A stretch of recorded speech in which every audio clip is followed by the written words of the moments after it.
बोने वाले के दृष्टांत के बारे में जानेंगे। बाइबल बताती है कि एक दिन यीशु घर से निकलकर झील के किनारे जा बैठा और एक बड़ी भीड़ उसके पास इकट्ठा हुई कि वह नाव पर चढ़ गया और सारी भीड़ किनारे पर खड़ी रही और वह उनसे दृष्टांतों में बातें करने लगा और कहने लगा कि एक बीज बोने वाला बीज बोने निकला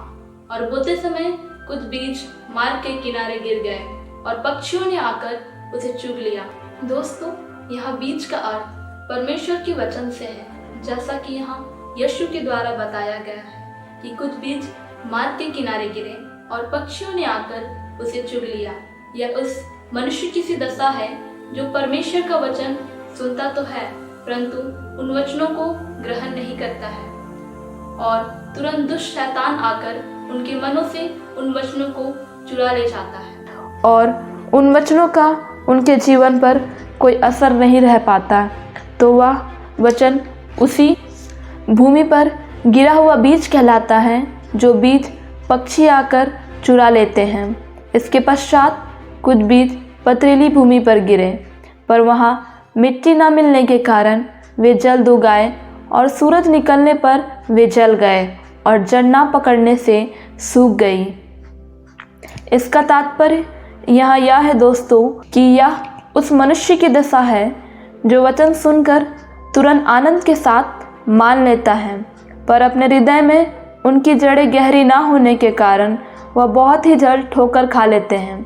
और जब कभी वचन के कारण उनके जीवन में कोई क्लेश या उपद्रव होता है तो वह उसमें स्थिर नहीं रह पाते हैं तथा बहुत ही जल्द थक जाते हैं, क्योंकि परमेश्वर के वचन ने उनके हृदय में जड़ ही नहीं पकड़ी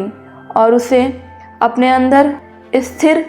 नहीं रख पाते तथा तुरंत डगमगा जाते हैं। इसके बाद हम देखते हैं कि कुछ बीज झाड़ियों में गिरे और झाड़ियों ने बढ़कर उन्हें दबा लिया। इसका अर्थ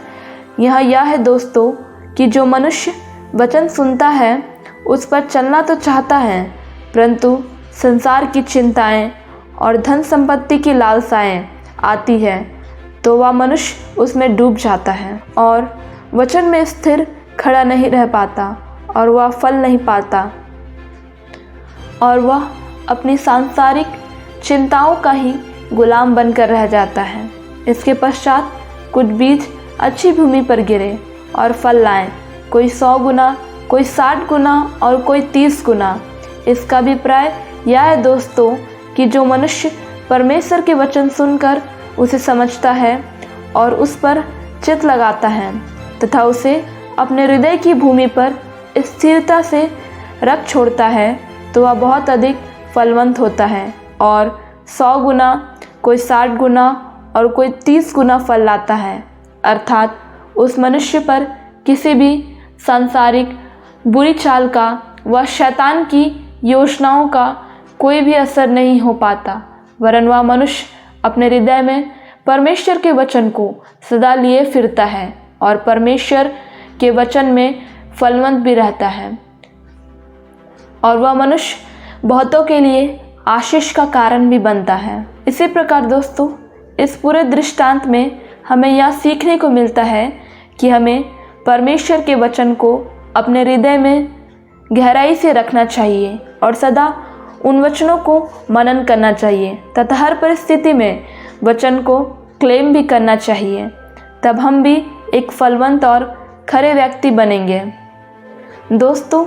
ऐसा ना हो कि हम वचन को पढ़ें तो पर उसे समझ ना पाए और ना ही उस पर चल पाए। इसलिए हमें सचेत रहने की ज़रूरत है, कहीं शैतान उसे हमारे हृदय से चुरा ना ले। ऐसा नहीं होना चाहिए, क्योंकि परमेश्वर का वचन ही हमारी ढाल है। उसे हमें पूर्ण आत्मा से सीखनी चाहिए, क्योंकि वही हमारी सभी विपत्तियों में रक्षा करता है तथा हमें अपने वचनों में स्थिर रहने में सहायता करता है। दोस्तों, आप भी परमेश्वर के वचन को आदर दें और उस पर खराई से चलें, तब आप सफल और एक फलवंत व्यक्ति बनेंगे तथा सांसारिक विपत्तियों का आपके जीवन पर कोई भी गहरा प्रभाव नहीं पड़ेगा। शैतान आप पर नहीं बल्कि आप शैतान पर विजयी होंगे जब परमेश्वर का वचन आपके हृदय में बना रहेगा। दोस्तों, अगर आपने इस वीडियो के द्वारा आशीष पाया है तो इसे दूसरों के साथ शेयर करें, इस वीडियो को लाइक करें और चैनल को सब्सक्राइब करें।